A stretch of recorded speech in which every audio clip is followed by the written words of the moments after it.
Então, bom dia a todos e todas. É um prazer imenso ver essa sala cheia, né? No nosso 16º encontro de estudos e pesquisas do LAB, né? 16 anos fazendo esse evento, é uma grande alegria.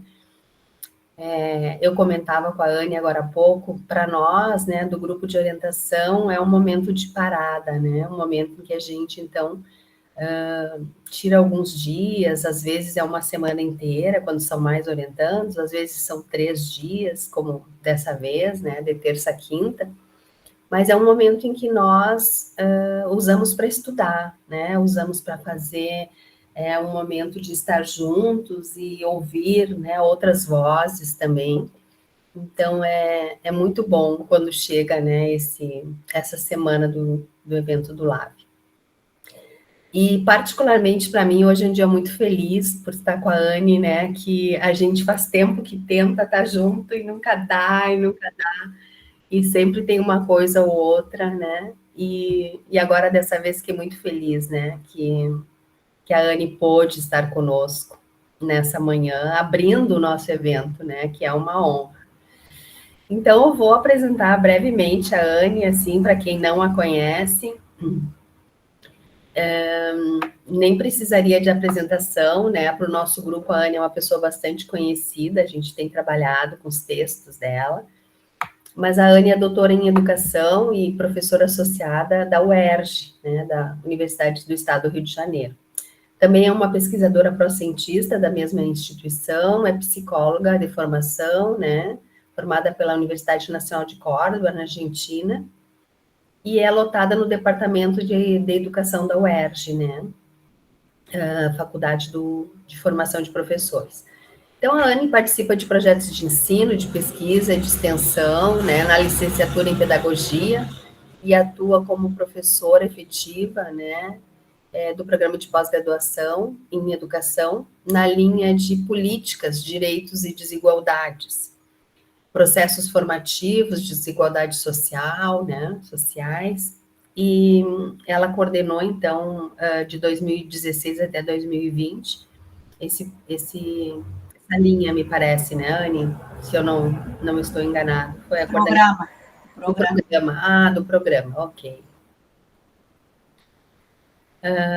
Vamos ver, então, Anne, o que mais? É extenso o teu currículo. Faz parte do coletivo Diferenças e Alteridade na Educação, né, do grupo de pesquisas Vozes na Educação, do CNPq. Pesquisa, então, políticas, poéticas e práticas na e da diferença, alteridade e experiência na educação, na produção de políticas narrativas outras para contar a prática e a pesquisa em educação. E é membro também da Rede Universitária Latino-Americana e do Caribe sobre a discapacidade e direitos humanos e a Rede Científica Argentinos em Brasil, né? Programa Raízes. Então, Anne, né, uma alegria imensa para nós, seja muito bem-vinda a esse grupo, a esse encontro, né, e que tu se sinta acolhida e à vontade aqui para conversar um pouco conosco sobre esse tema, né, que tu nos traz, que é enredar, desmedicalizar e escrever a vida na universidade. Então, né, o tempo é teu e nós vamos ficar aqui na audição e depois a gente conversa um pouquinho. Pode ser? Ótimo, Marilda. Muito obrigada pelo convite. Fiquei super feliz que a gente finalmente, como você disse, acho que são mais de 5 anos, que a gente está indo e vindo. Acho que sim, Anne. Acho que faz uns 5 anos que a gente se convida para a banca, mas não consegue ajustar os cronogramas de trabalho. Exatamente. E acho que essa possibilidade que abriu, em certa forma, como uma brecha, depois da pandemia, né, da gente forjar outros espaços de encontro desta forma, acho que a gente soube aproveitar essa nova forma de nos encontrar e eu acho que a gente fica muito feliz, eu pelo menos fico muito alegre e aberta a esses encontros pequenos com pessoas que estão estudando, com pessoas que estão compartilhando os mesmos desafios que a gente, sobre a escrita, sobre esse agenciamento entre arte, educação, escrita na universidade e políticas, né? Então, agradecer muito o convite da Marilda e também fazer extensivo ao grupo. Eu me preparei da seguinte forma, como eu sou argentina, né? O sotaque vocês estão vendo, apesar de 20 anos que eu moro aqui no Rio, o sotaque, a língua ainda persiste e teima, né? Eu sempre faço questão de preparar algum textinho para não me perder muito e poder aproveitar o máximo possível o tempo, principalmente quando é assim virtual. Então, eu vou ler alguns rascunhos, né? Que tem a ver um pouco com o entre dessa trajetória que Marilda deu a ver aqui, muito mais forjada como uma narrativa oficial que está no currículo Lattes, né? Mas eu vou entrar por dentro dessa narrativa, tentar minorizar ela e dar a ver também as formas como eu tenho entendido a minha vida na universidade, a escrita, a pesquisa, a educação, né? E depois a gente, então, abre para conversa. Vou ler esse textinho, depois tem 2 vídeos bem curtinhos e vamos que vamos, tá bom? Então, vou lá. Enredar, desmedicalizar e escrever a vida na universidade. Esse convite da Marilda e do grupo de Marilda se propõe como uma experimentação para tentar dar a ver rascunhos de algumas respostas e algumas perguntas que atravessam as conversas e estudos do coletivo do qual eu faço parte, o coletivo Diferenças e Alteridade na Educação, da Faculdade de Formação de Professores da UERJ, um coletivo que problematiza a escrita acadêmica como um contorno metodológico possível, ou melhor, como uma composição entre problemas, diferença e perguntas. Expressa também alguns esforços por materializar em alguns pontos essas perguntas que me acompanham e nos acompanham desde a escrita da minha dissertação de mestrado, da minha tese de doutorado e atualmente como uma professora que escreve e que acompanha formas de fazer pesquisa e de escrever de estudantes de graduação e de pós-graduação em educação. Esses 3 territórios, a dissertação, a tese e a orientação de trabalhos acadêmicos, têm em comum a investigação da experiência educativa, aquilo que nos passa e nos transforma a partir da interrupção da mesmice com a chegada sem aviso do acontecimento. Quer dizer, a experiência educativa como exercício da alteridade.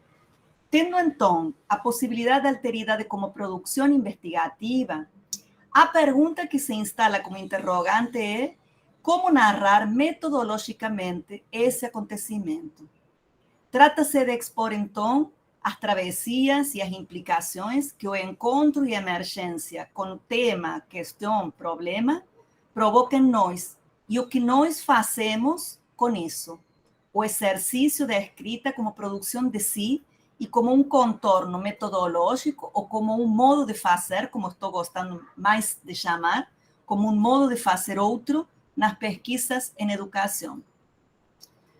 Trataria-se, então, de problematizar a escrita com aquilo que apresenta de mais intempestivo, a sua forma, a sua força expressiva, a sua possibilidade de acompanhar processos de vida, a sua maneira de dar a ver e enunciar as linhas por onde nos tecemos nas pesquisas e que, ao mesmo tempo e na mesma agulhada, nos tecem. Penso que a escrita, então, pode, em sua devida expressão e contorno metodológico possível, expressar os trajetos e as travessias que nossas pesquisas nos demandam.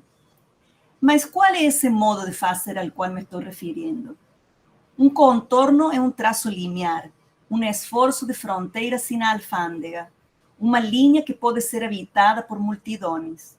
Nesse sentido, opero nesse ensaio, nessa fala com vocês, com o conceito de rizoma que forja a cartografia como um modo de fazer pesquisa, mas principalmente como um ethos de nossas práticas, dentre elas a prática de escrever os nossos textos.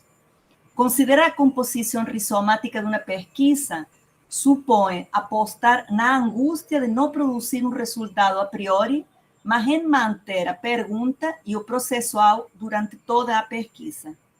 Pois bem, como contamos, então, um processo investigativo nesse tempo bergsoniano? O durante. Como escrevimos o processo no processo?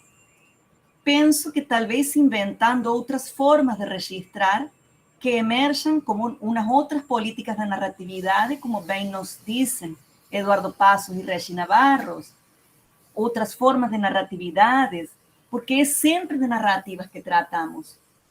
Os dados coletados a partir de diferentes técnicas, entrevistas, questionários, grupos focais, observação participante, indicam maneiras de narrar. A escolha da posição narrativa não pode ser encarada como desarticulada das políticas que estão em jogo. Então, nesses autores, e principalmente em Deleuze e Guattari e em outros amigos, encontramos a possibilidade de pensar a pesquisa e a sua escrita como um processo e como expressão, não dada completamente de antemão. A pergunta, então, sobre os trajetos e as travessias no processo. Então, a primeira pergunta que expressa com força o que me interessa nessa conversa é, talvez, em que momento da minha trajetória formativa, nessa trajetória lida pela Marilda, eu consigo visualizar, mais que visualizar, sentir, perceber, a importância da escrita e a necessidade de me deter a pensar nela, de problematizá-la. Em que momento? O enfrentamento com essa pergunta necessariamente implica um movimento de problematização da ideia da originalidade de alguma prática vinculada literalmente a algum momento específico. Contudo, entendo que existem pistas que me permitem situar e visualizar com alguma expressão mais concreta, mais material, o surgimento, nesse caso, do desejo de pensar o interior da escrita como uma prática ético, estético e política vinculada ao exercício da minha profissão, do meu fazer. Talvez tenha começado a entender a força da escrita como uma prática que produz subjetividade ao trabalhar como psicólogo numa escola especial pública no interior da província de Córdoba, na Argentina. Como parte do meu trabalho, me demandavam a elaboração de diagnósticos iniciais e de acompanhamento de crianças consideradas estudantes com deficiências. O que eu enfrentava naquele momento, com 20 e poucos anos, era minha completa insatisfação com o aumento de relatórios que só se dedicavam à exposição, muitas das vezes humilhante, de certas condições e modos de vida considerados anormais. Os discursos escriturísticos legitimados nesse campo, da psicologia, da educação especial e por aí vamos, são discursos vinculados aos campos, majoritariamente aos campos jurídicos e médicos. Assim, se produzem relatos que judicializam ou medicalizam a vida dessas pessoas. Pois bem, nessa escola, comecei a ensaiar as minhas primeiras crônicas e pequenos contos que tinham como desejo produzir uma outra escrita relacionada a uma outra ética do encontro, como diria nosso amigo Carlos Esclier, que, em certa forma, pudesse suportar a linguagem da experiência da relação com o outro e não só a descrição sintomática e a colocação no indivíduo de condições que são produtos de relações, como são, entre outras, as chamadas deficiências. Como também diria Esclier, uma ideia obsessiva sobre as diferenças acaba sendo chamada de diferencialismo e acaba marcando sujeitos concretos como se fossem equivocados, como se estivessem errados, etc. Podemos alargar essa ideia pensando na narrativa das vidas de outros grupos, considerados grupos minoritários que têm ficado sempre nas margens, por exemplo, do campo da educação, como são as mulheres, as pessoas LGBTQIA+, indígenas, negros, pobres em geral, né? Meus diagnósticos e acompanhamentos de entrevistas, naquele momento, anos 90, finais dos anos 90, de entrevistas, aulas, oficinas, encontros com os pais, eram crônicas, ensaios, fotografias e pequenos contos. Interessava-me dar a ver e enunciar como uma tela de dispositivos o que se passava entre nós outros. O que era educar para nós outros. O que podia ser uma escola inventada entre nós outros. Isso foi na década dos anos 90. Eu faço questão de escrever nós outros, porque a palavra nosotros em espanhol, que significa nós em português, permite introduzir os parênteses a fim de separar nós, referente a nós, de português, de outros em português, sem dividir a palavra, permitindo assim um jogo de tensões sem rompimento entre esses dois termos.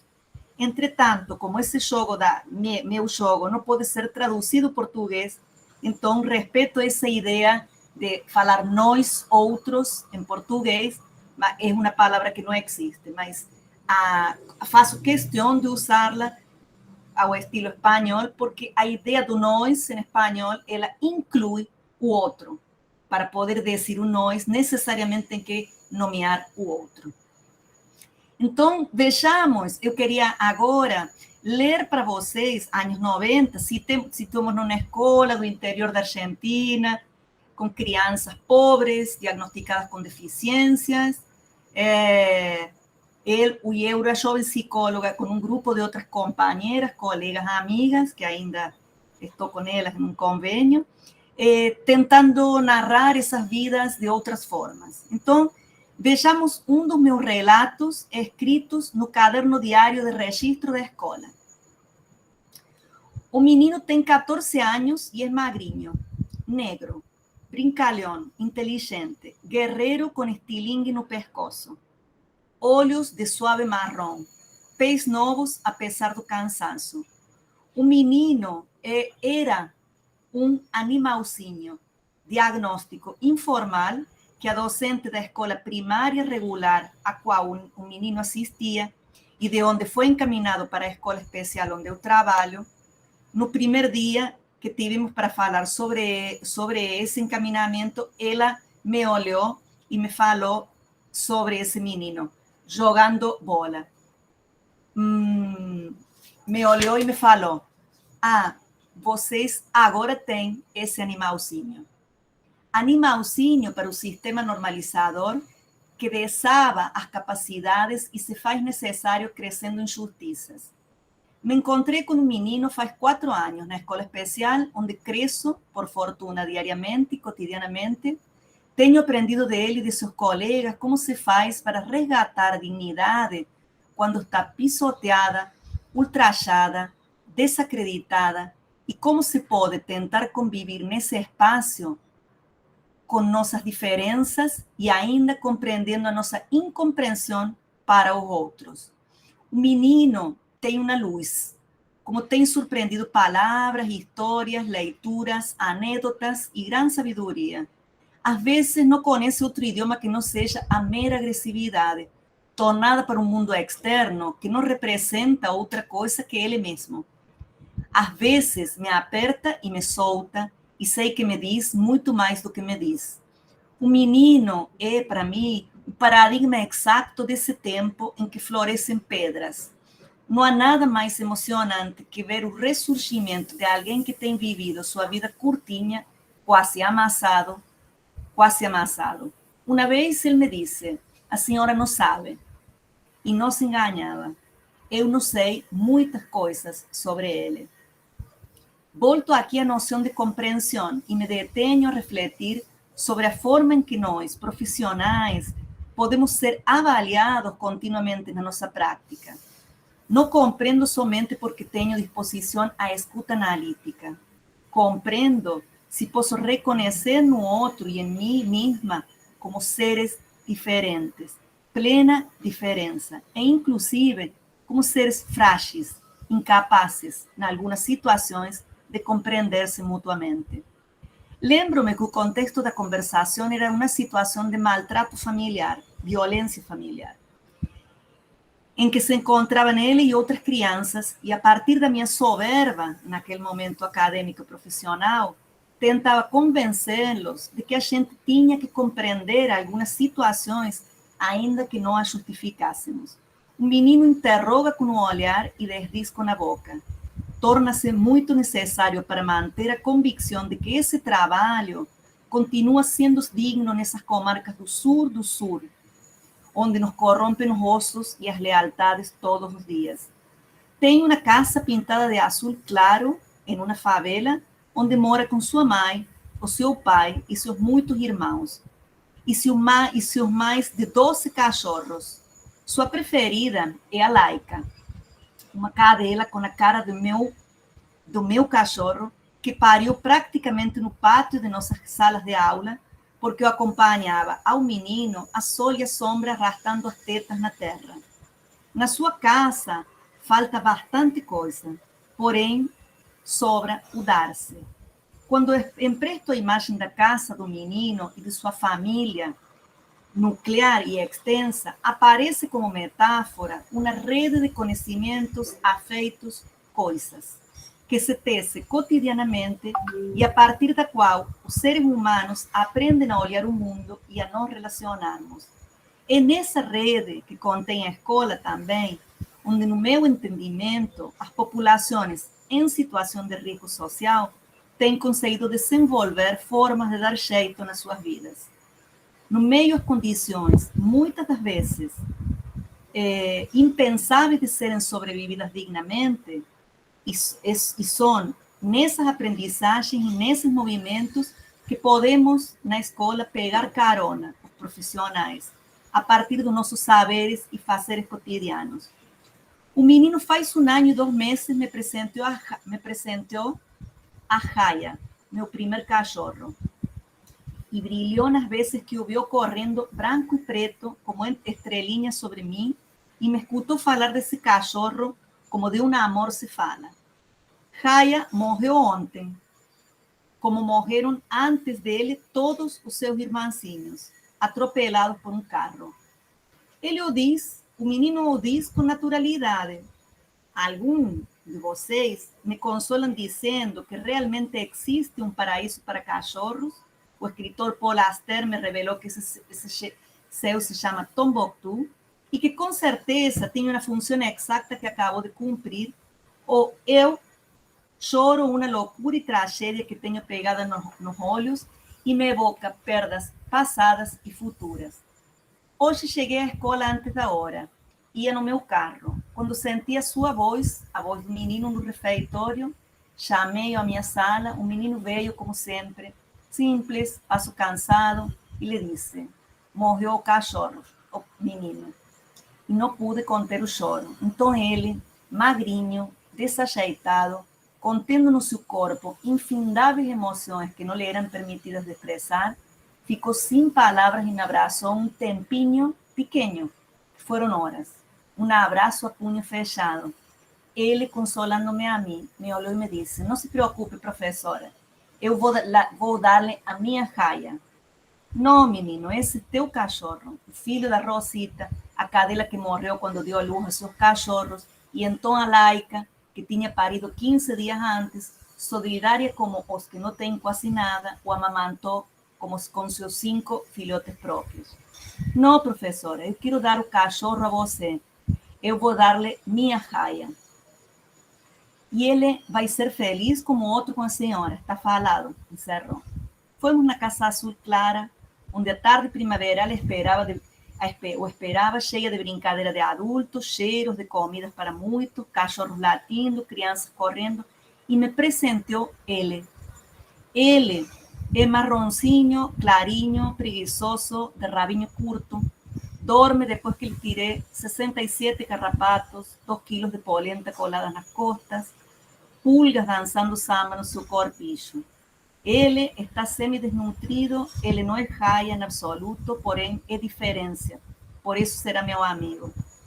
Quando me perguntam qual é a técnica que nos aproximou com essa família em vulnerabilidade social, poderia dizer, então, o que nos aproximou foram os cachorros. Eu respondo, os cachorros têm a resposta, que representa simbolicamente a possibilidade de mudar alguma coisa que tenha valor para o outro. Os cachorros, que metodologicamente imprevisíveis e desconsiderados, sem que ninguém o propusesse, foram os mediadores da relação e se transformaram numa das portas de encontro com o menino e a sua família. As mediações que possibilitaram a trama constitucional subjetiva de outros nomes que possibilitarão outros vínculos, talvez. Anelise, registro na pasta de acompanhamento do menino, 26 de outubro de 2001. Quando cheguei ao Rio de Janeiro, Brasil, em 2002, eu me integrei academicamente ao trabalho de alguns grupos de pesquisa na Universidade do Estado do Rio de Janeiro e na Universidade Federal Fluminense. Comecei a colocar em questão aquela prática da escrita. Os grupos ao que me estou referindo fazem parte de um campo de estudo chamado Estudo Cotidiano, liderado pelas queridas professoras Regina Leite Garcia e Nilda Alves, e que entre as questões que estudavam e defendiam política, metodológica e epistemologicamente, era a afirmação de que o conhecimento se produz em redes, ou seja, se produz num entre. E que para contar esse entre precisamos de outros suportes da escrita. Nilda dizia que tinha uma necessidade de literaturalizar a ciência e tempo depois, Regina assumiria o desafio de me orientar no mestrado e doutorado. Paralelamente conheci os estudos do filósofo catalão Jorge La Rosa e me afetou muitíssimo a sua ideia de que é necessário criar uma língua para a conversação, uma abertura entre literatura e pedagogia que possamos chamar de nossas, disse La Rosa. Assumindo que na universidade, muitas das vezes, falamos e escrevemos uma língua sem língua, uma língua deslinguada, disse ele mesmo. Nesse contexto, entre 2004 e 2009, realizei meus estudos de mestrado e doutorado em educação, produzindo como tese 2 ensaios que chamamos Das Diferenças e Outros Demônios, o realismo mágico da alteridade na educação, e experimentar a pesquisa na educação e ensaiar a sua escrita. No primeiro, As Diferenças e Outros Demônios, eu tentei mostrar, escrevi em fragmentos que chamei de passagens, e tentei mostrar os efeitos das experiências de ter estado junto a outros na escola especial, outros que interromperam a minha tranquilidade profissional, como foi um menino quase domesticada. Decidi contar a experiência a partir de 8 passagens e neles ensaiar uma escrita em passagem. Uma escrita que trouxesse a experiência singular de afirmação da diferença nos espaços escolares, a partir de assumir alguns problemas de pesquisa que me ajudavam a manter vivas as perguntas que moviam os meus estudos. Aqui, os problemas foram tratados como demônios e foram eles os que mostraram o campo problemático da pesquisa, o próprio método e a própria escrita. Eu escrevia naquele momento. Uma das minhas professoras queridas, interrogada em meu texto sobre metodologias no cotidiano, escreve: a metodologia de pesquisa foi sendo urdida durante a escrita do texto, entendendo que escrever é também pesquisar. Joanir, nome de minha professora, me presenteia uma dica para arriscar algumas coisas que venho pensando com respeito a minhas maneiras de pesquisar e de escrever sobre isso. Pistas que fomos colocando como perguntas com Regina Leite Garcia no nosso caloroso encontro e que as leituras do livro Mil Platós, de Deleuze e Guattari, têm me disparado. Permiti-me colocar a noção que esses autores discutem fundamentalmente nesse livro a maneira de um subtítulo e relê-la como pergunta. Há diferença entre aquilo que uma pergunta fala, de que uma pesquisa fala, e a maneira como ela é feita? porque para mim, o modo de fazer da pesquisa que venho desenvolvendo, ele faz ver as formas que venho escrevendo meu texto sobre ela. Segundo os autores citados num livro, como em qualquer coisa, há linhas de articulação ou segmentariedade, estratos, territorialidades, mas também linhas de fuga, movimentos de desterritorialização e desestratificação. Um livro, uma pesquisa, uma tese, uma monografia é um tal agenciamento e, como tal, inatribuível. É uma multiplicidade, cujo modelo de realização é o rizoma. Meu desejo de discutir a possibilidade de um modo de fazer em que a pergunta como se faz e se escreveu a sua pesquisa não fique reduzida só à resposta de calque sobre uma suposta origem, com papel e lápis, com um computador, com a busca de fotos, livros, entrevistas, questionários, com um vídeo, com análise do caderno de campo, etc. Sino que permita também pensar nos elementos com que uma pesquisa e um texto também vão se fazendo, temperando e que são possivelmente impossíveis de nomear genealogicamente. Isto permitiria pensar a pesquisa-texto como uma cartografia e não como um mero decalque. Um texto de 2006. Quando releio meu trabalho, encontro nas passagens chamadas Multiplicidade da Língua e Entre Rizomas a atualização conceitual da discussão que encharca toda a escrita investigativa e que é uma pergunta que eu defino como la rosiana. Em que língua vamos a contar o que nos passa na educação? La Rosa 2006. A passagem da multiplicidade da língua se trata de uma afirmação desesperada da necessidade de pensar essa pergunta, de entrar no interior da pergunta. Que fazia 2 anos que morava no Brasil e a minha escrita revelava esse lugar de fronteira que é fortemente interditada e interrompida nas escritas majoritárias chamadas científicos acadêmicas. Eu tinha assumido a discussão da alteridade e da diferença como um tema de pesquisa. Então, não podia varrer para baixo do tapete aquilo que emergia como língua possível. Um portunhol que se faz língua incômoda, fronteiriça, confusa, esforçada, tartamudeada, gaguejada. Suportar o entre toda fronteira. De que forma? Só escrevendo e mostrando como linha de dispositivo a processualidade da experiência da pesquisa. Então, escrevi em portunhol.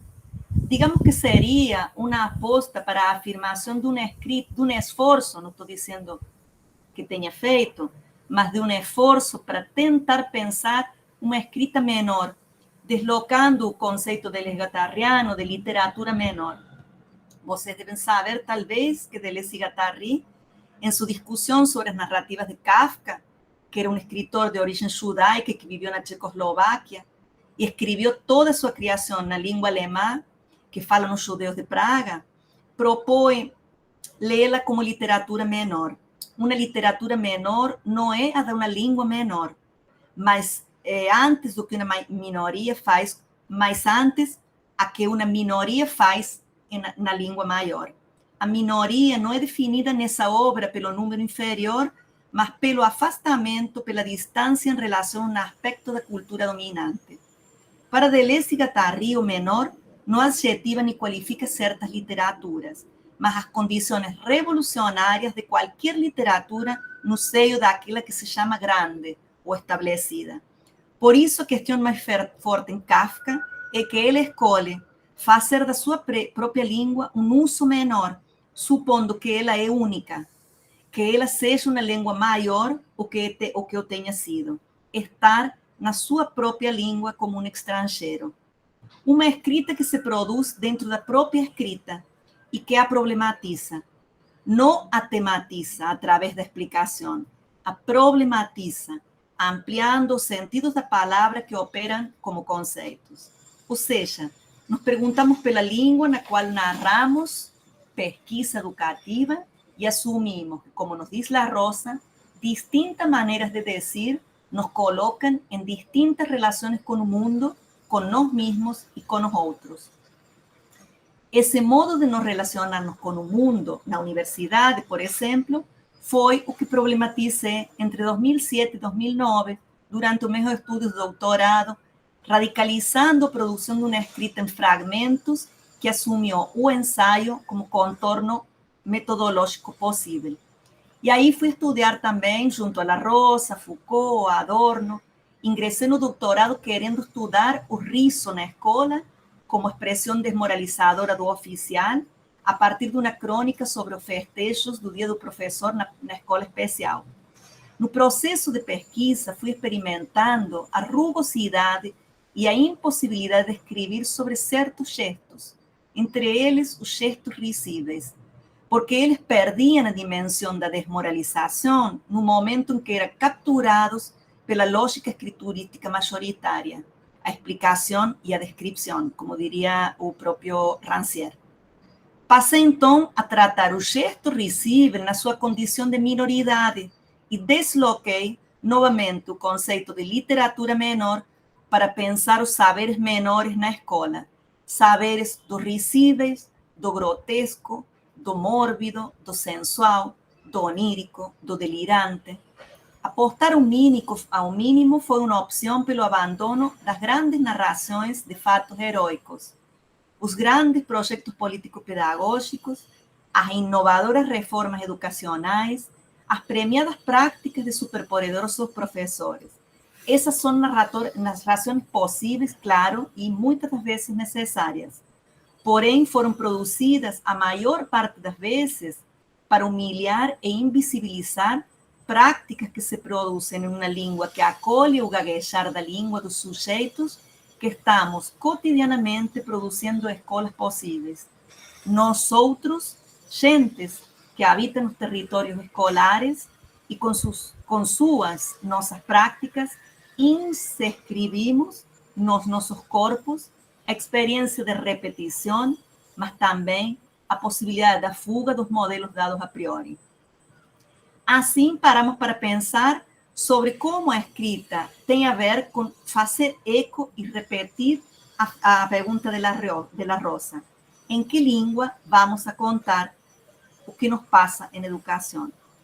Entendo, claro, que a pergunta pela língua não é uma pergunta pelo idioma, mas uma atitude ética, estética e política que enfrenta o aplanamento das diferenças, a necessidade de evitar que uma língua fria submeta a todos a uma mesma expressão. Uma espécie de língua de ninguém, uma língua neutra e neutralizada, da qual tem se apagado qualquer marca subjetiva. Uma língua sem sujeito só pode ser a língua de sujeitos sem língua, disse Jorge La Rosa. A pergunta sobre o contorno metodológico ou sobre um modo de fazer forjado coletivamente. Vou só passar com um vídeo curto para continuar a última parte do meu texto, tá? Perfeito, Anny.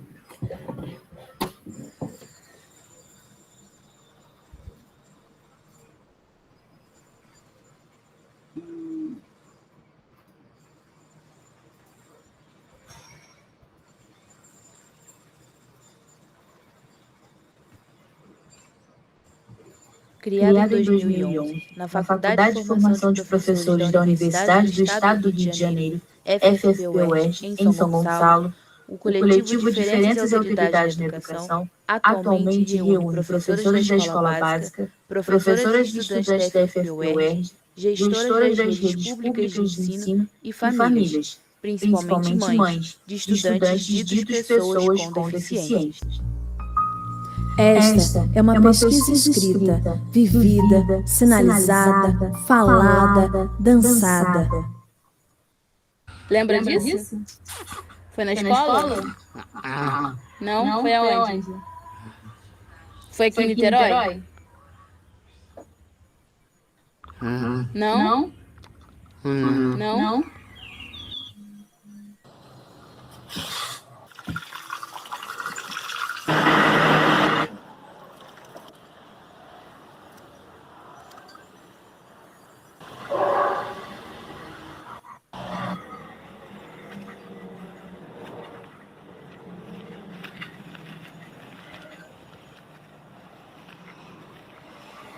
Então, boa tarde a todas e todos. É com muita alegria que iniciamos nossa atividade hoje, dando continuidade a uma série de encontros que a gente está produzindo e que são encontros, basicamente, encontros entre amigos, para discutir, para pensar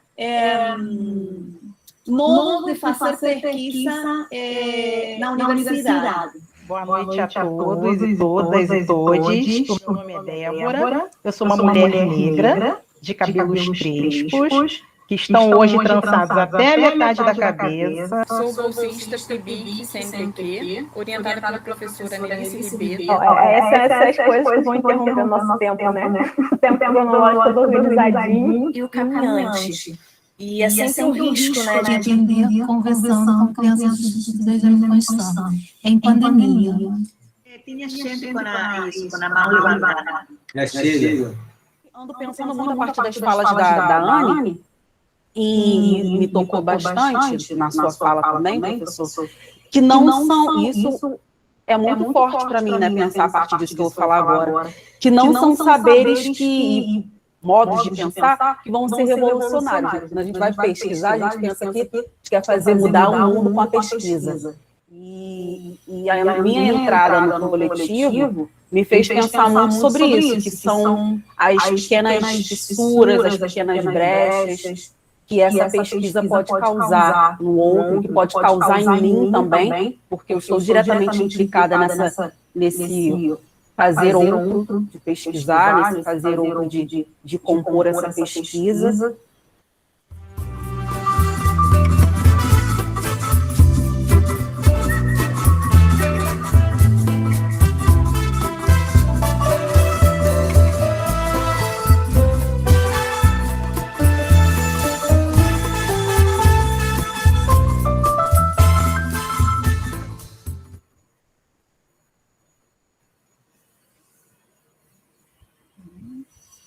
Bom, continuando aqui então, a pergunta sobre um modo de fazer forjado coletivamente.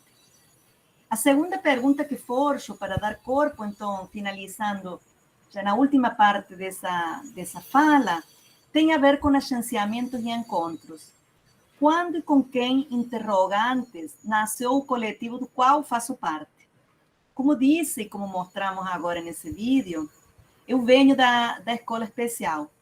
Eu trabalho, então, no campo do que hoje podemos chamar de pedagogia das diferenças desde 93. Quando jovem psicóloga graduada na Universidade Nacional de Córdoba, como falou Marilda, foi-me oferecido o meu primeiro emprego na área.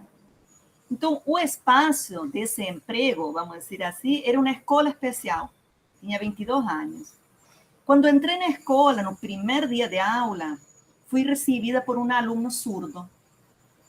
Entendo esse encontro como um gesto quase que fundante do que anos depois entenderia como políticas de alteridade na escola. Cláudio, que era o nome desse meu aluno, me abordou e começou a falar verborragicamente, com gestos espontâneos. Ele não falava libras, né? Encarando-me verborragicamente com o corpo. Meu primeiro movimento, naquele momento, o gesto urgente que foi de girar a cabeça para um lado, fingindo que eu não via. Dessa maneira, retirava o sujeito do campo comunicativo, que não só com a sua presença, mas principalmente com a sua existência, me enfrentava ao desconhecido, ao intempestivo, ao acontecimento. Tempo depois eu pensava e me fazia a pergunta: que tipo de relação pedagógica poderia criar-se, inventar-se a partir da aniquilação comunicativa, física e simbólica do outro? E então aconteceu tudo o que eu narrei na primeira parte dessa minha fala. Depois desse gesto, veio a necessidade de contar o nosso encontro numa outra língua. Desde 2011, então, faço parte de um coletivo chamado Diferenças e Alteridades na Educação, que foi apresentado nesse pequeno vídeo feito pela Sara Busquet, e esse coletivo assume algumas questões que compõem os nossos maiores desafios. Diríamos que são 3 questões que compõem nossos maiores desafios dentro da universidade e das escolas básicas com as quais trabalhamos, públicas. O primeiro é que sustentamos que saberes e conhecimentos sobre o mundo se produzem rizomaticamente.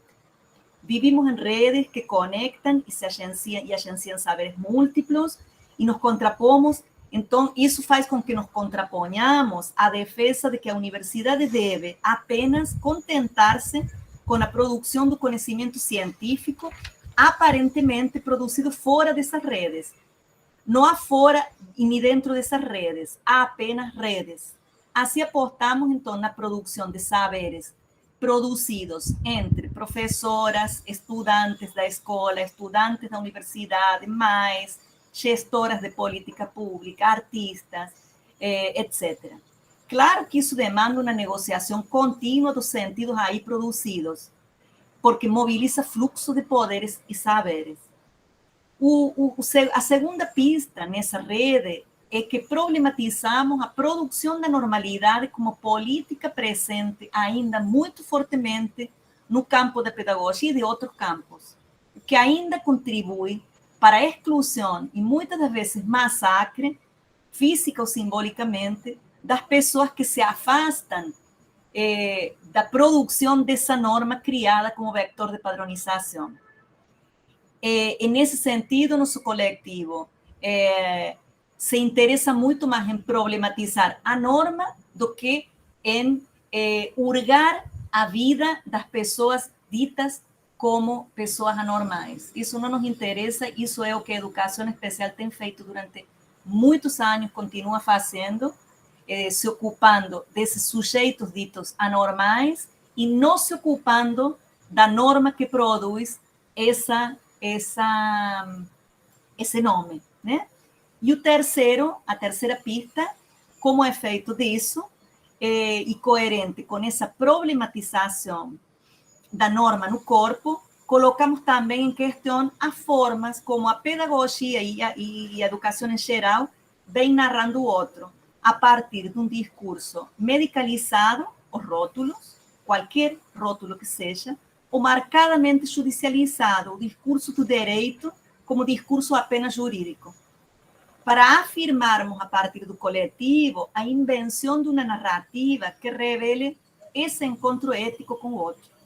Para isso, então, criamos uma diversidade de dispositivos que nos permitem contar esse encontro de alteridade e que se encarna na relação com essas pessoas que foram produzidas historicamente como anormais, problematizando a congruência dos corpos e também problematizando a congruência da escrita. Então, produzimos assim escritas em diários, paisagens sonoras, biografemas, crônicos, contos, fotografias expandidas, produção de audiovisuales, como uma expressão de costurografias, microrelatos, como uma expressão de aposta na micropolítica da diferença que se narra com outros contornos metodológicos. Algunas de esas experiencias están contadas en la revista do Lab, que Marilda es editora. No sé si esos dispositivos construidos colectivamente promueven, en cierta forma, como una cosa lineal a escrita, mas sí sabemos que potencializan a escrita, acolhendo otro, porque transforman en problema a pergunta ao interior de la misma, permitindo talvez a emergência de alguma coisa que ainda não se sabe o que é, o outro, a alteridade. Como disse, então, o coletivo afirma a escrita de diários, biografemas, que é um conceito produzido por Ronald Barthes, ensaios, que principalmente como conceito produzido por Foucault e depois alargado por Deleuze. A aposta mais intensa em nós é a escrita diarística. Podemos chamar de diários, de pesquisa, de campo, de encontros, de deslocamentos, anotações, não importa. O diário e a leitura coletiva dos mesmos, que chamamos de orientação coletiva, se convierte num precioso dispositivo que enuncia e mostra as peripécias do processo investigativo e, ao mesmo tempo, desindividualiza a produção da pesquisa. É um coletivo de forças que produz o que podemos chamar de autoria. Usamos algumas ideias de René Loho para conceituar melhor o dispositivo diarístico. A aposta, então, é coletiva. A aposta é no que a escrita tem de mínimo: ser estranhada, problematizada, mantida viva como problema de pesquisa feita estrangeira. E agora queria fechar, então, com outro pequeno vídeo que a gente produziu para um evento do Imago, do grupo coordenado pelo César Leite, sei que também é amigo de vocês, para fechar, então, minha fala. Vou lá.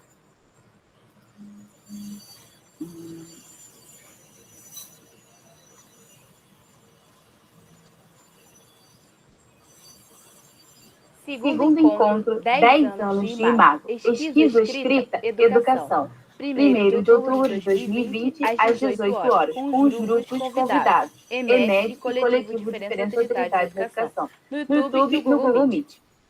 Coletivo Diferenças Autoridades da Educação. Educação como resistência das potências criativas. Costurografia e amizade. Ponto a ponto, vamos produzindo uma escrita outra, encontros e afetos. Balançar-se, ventar-se, arvorar-se e arvorecer-se. Es juntar los restos de alguna cosa que podemos crear de nuevo. Es juntar los restos de alguna cosa que podemos crear de nuevo. Podemos crear de nuevo. Podemos crear de nuevo. Pensar, escutar aquilo que está sentindo. A vida, a escola, as relações, as ações, os mundos. O outro em mim, eu e os outros em mim. O dentro. Encontrar-se consigo mesmo. Auscultar. Vasculhar entre pedaços. Encontrar o que não é palavra. E suspender o ato. Oi, amiguinhos! Eu desenhei a folha. Eu tava na casa da tia Nota não. Tava assim. Desenhei bolinhas. E depois eu mando um áudio pra vocês. E escrevi o quê? Uma flor minúscula, um gesto mínimo, que talvez nos movimente a olhar as miudezas da vida. O que é, o que não é, dicotomia determinante. O que há na educação, possibilidades, conversa, encontro, estar juntos. Das linhas retas, nascendo métricas poéticas, como forma de forçar a pensar. Escrever os restos, restar na escrita, acolher o abandono, tapear a escrita. Infância, natureza, cuidamento e vida.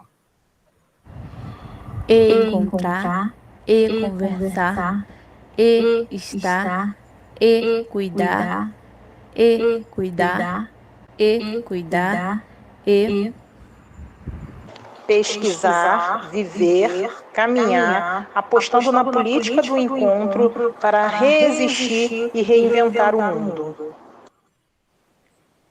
Imagens narrativas produzidas por estudantes, professoras e famílias do coletivo Diferenças e Autoridades na Educação. Coordenação Annelise Ribeiro. Edição e produção Sara Busquet. FAPERJ, Vozes da Educação, FFP, PPG do UERJ.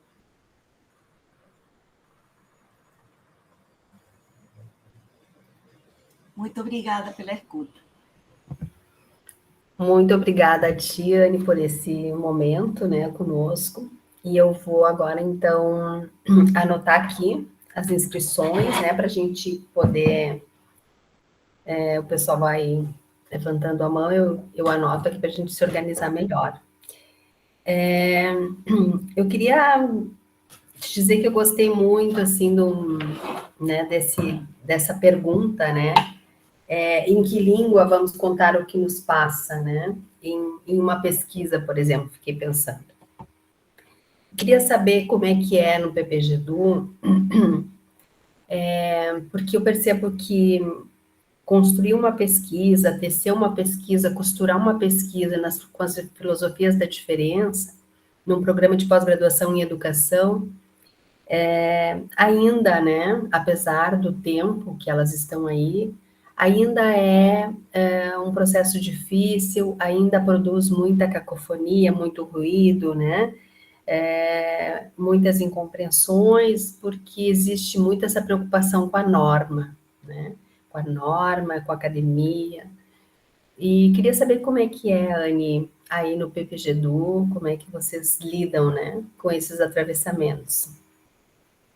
É um pouco isso, Marilda, também. Eu acho que tem sido um campo de luta, né? Principalmente no caso nosso, do nosso grupo, do nosso coletivo, a gente faz uma discussão muito atrelada à escrita e da produção de um texto. Para nós é a mesma discussão que a gente estabelece quando faz uma discussão, diríamos assim, do corpo deficiente, tentando tirar a forma em que ele foi produzido como desde perspectivas medicalizantes. Diríamos que a escrita também foi produzida desde perspectivas medicalizantes.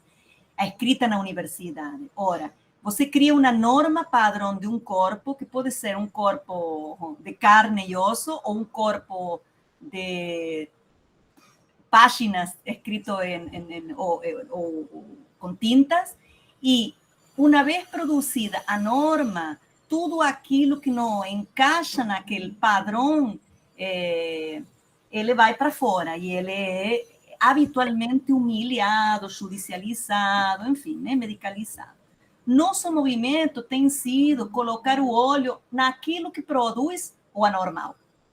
Então, na medida em que nós começamos a problematizar a criação de uma norma de escrita dentro da universidade, como é que isso se produziu, como isso se agencia, que não é uma coisa solta, se agencia a um modo de fazer ciência, a um modo de pensar o mundo.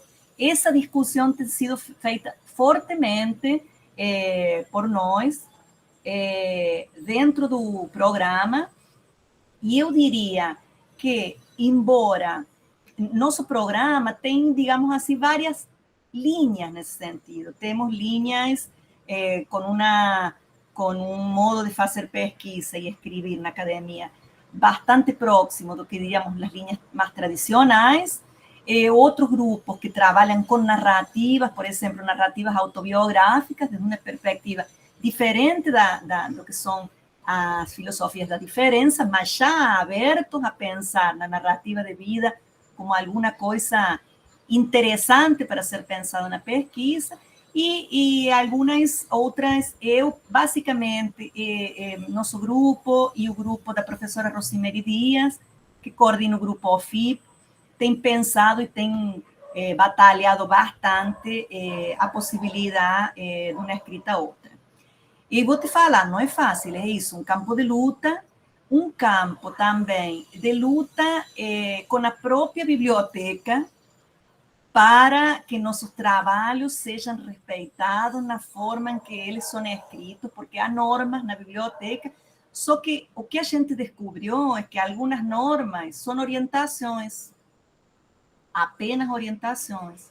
Então, a gente, se são orientações, nós decidimos não cumprir as orientações, e muitas das vezes fazer, ou quando a gente tem que cumprir, vamos dizer assim, que a gente tem feito muito é colocar a própria discussão no corpo da dissertação ou da tese. Por exemplo, a gente não trabalha com capítulos, né? Vamos dizer, agora vamos a trabalhar com platós, né? Platós que podem ser lidos na ordem que o leitor quiser, por isso são platós. Você não pode dizer platô 1, platô 2, ir entrando, enfim. Aí você tem que ir para a biblioteca, colocar na biblioteca, para colocar na biblioteca tem que ter uma certa ordem. Então, já no início, depois da defesa e tudo, a gente faz uma discussão de que esse texto, na verdade, é uma versão de um texto outro, produzida para que esse texto entre na biblioteca, mas que a gente não discute com capítulos, nós discutimos platós dessa forma, dessa forma, dessa forma. É decir, trazemos a luta para dentro dos textos.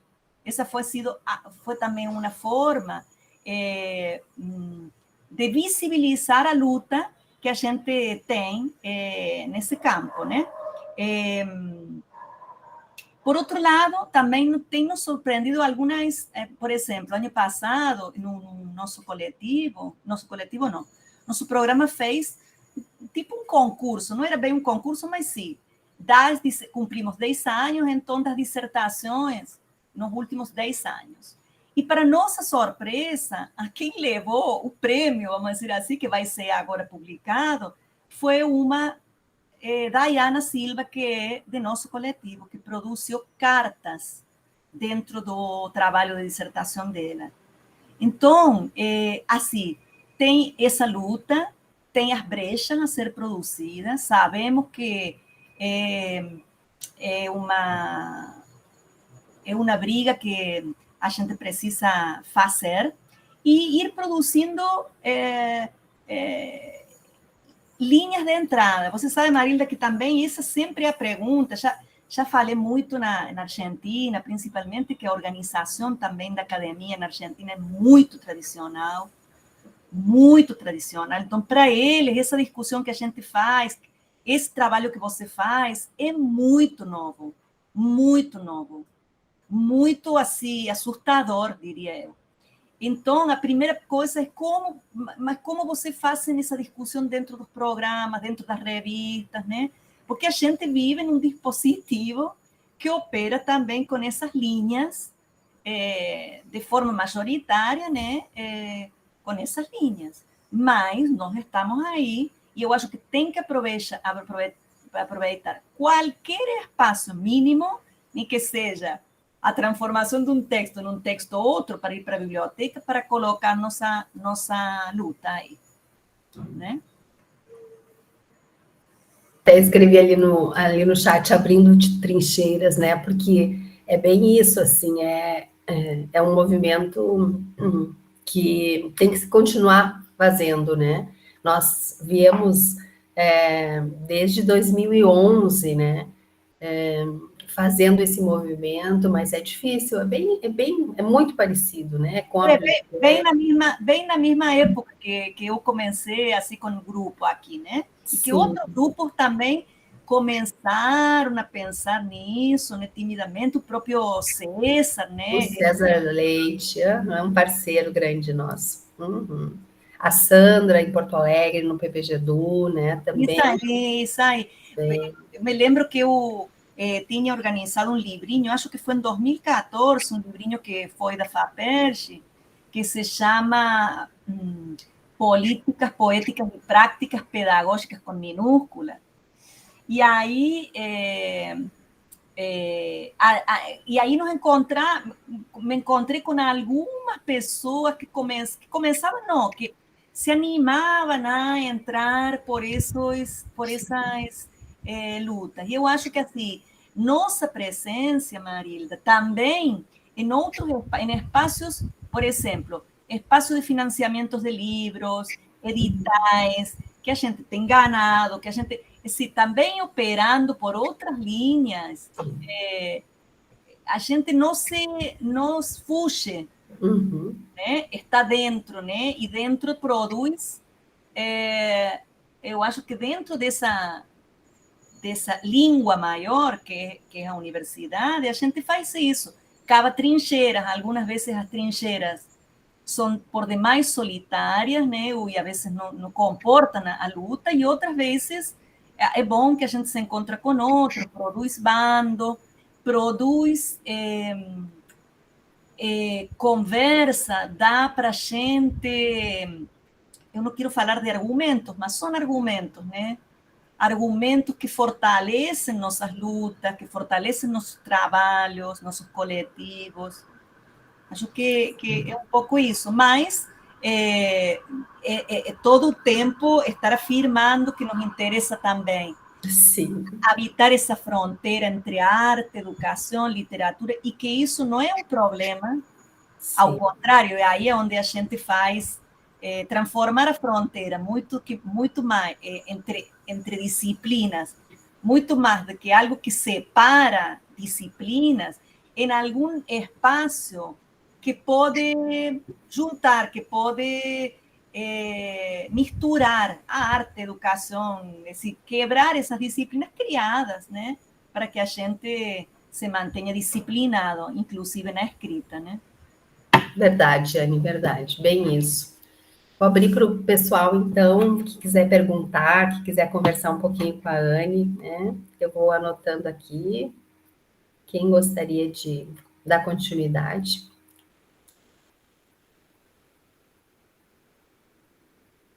Fique à vontade, pessoal.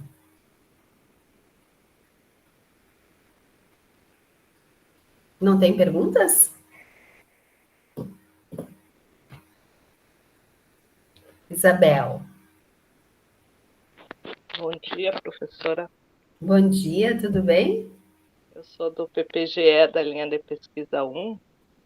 Formação de professores. Com a professora Valesca, minha orientadora. Eu falo aqui de São Borja, na fronteira do Rio Grande do Sul, e eu trabalho a educação das relações étnico-raciais. Me chamou a atenção, o título já chamava atenção, né? Enredar, desmedicalizar e escrever a vida na universidade. Quando eu fiz o mestrado na FURG, em Rio Grande, né? Eles têm um pouquinho mais de abertura. Confesso que eu tinha certos preconceitos com a UFSM. Eu já tinha feito a seleção, né? E o meu texto foi considerado muito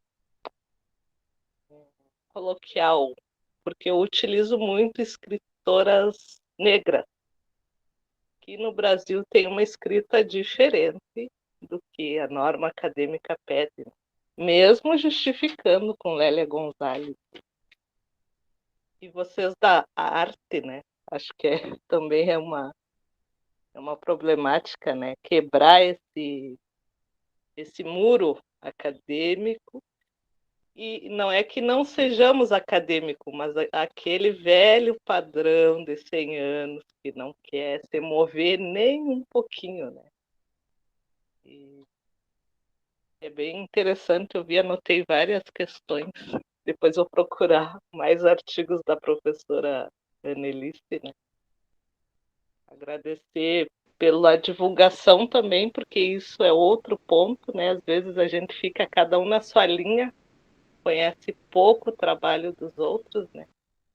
E essa mistura é que eu acho, trabalhando com o Instituto Federal, que tem desde jovens até idosos na educação de jovens e adultos, né?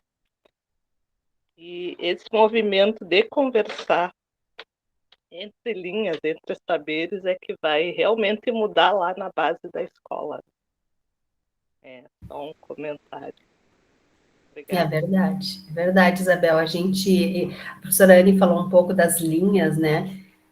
Nós somos 4 linhas no programa e muitas vezes a gente não sabe o que as outras linhas estão fazendo, né? Então, nosso grupo sempre, a LP4, né, sempre procura divulgar no programa, com a comunidade do programa, que a gente faz, que é para que outros colegas possam se somar, né? Vir conversar conosco também é importante. E também, Marilda, obrigada, Isabel, só antes de responder para Marilda, tem um grupo na Universidade Federal Fluminense, aqui no Rio, que é um grupo que trabalha com a discussão étnico-racial, se chama Laboratórios de Estudos e Aprontos Multimídia, e discute e trabalha e problematiza também a escrita acadêmica e formação de professores. É muito bacana porque trabalha no campo das relações raciais. Vou colocar aqui o nome depois no chat para quem trabalhe com essa temática, com essa questão. Acho muito interessante. O professor que coordena, o professor Walter Filé, daqui da UF, tá? Mas, Marilda, eu acho que também é muito importante que a gente, porque quando eu fui para a Argentina, queria falar isso, na Argentina me perguntavam, mas, Anne, quantos grupos? São vocês sozinhos que trabalham nessa perspectiva? Aí, é por isso que eu acho importante, porque são muitos grupos que trabalham nessa perspectiva. Tem os grupos de Juiz de Fora, aqui na própria UERJ, o pessoal do César, pessoal da Unimat, com Marisa Castrilhón, que mais? Estou perdendo a própria Rossi, também na UERJ. Tem o pessoal da Unicamp, com... Unicamp tem um grupo bem grande também. Exatamente. Então, eu acho que e isso precisa ser trazido e colocado para dizer, bom, não é só meu grupo, porque assim a gente faz e gosta de fazer peripécias e essas coisas que está fazendo isso, e a gente está discutindo, se encontrando com outros. De fato, outro dia conversava com César, talvez da possibilidade conversava com César dessa ideia tua, desse evento aqui, talvez ano que vem, fazer uma coisa, um seminário intergrupos, não com 20 grupos, mas 4 grupos, para que a gente possa mostrar, olha, estamos fazendo isso, nossas lutas são essas.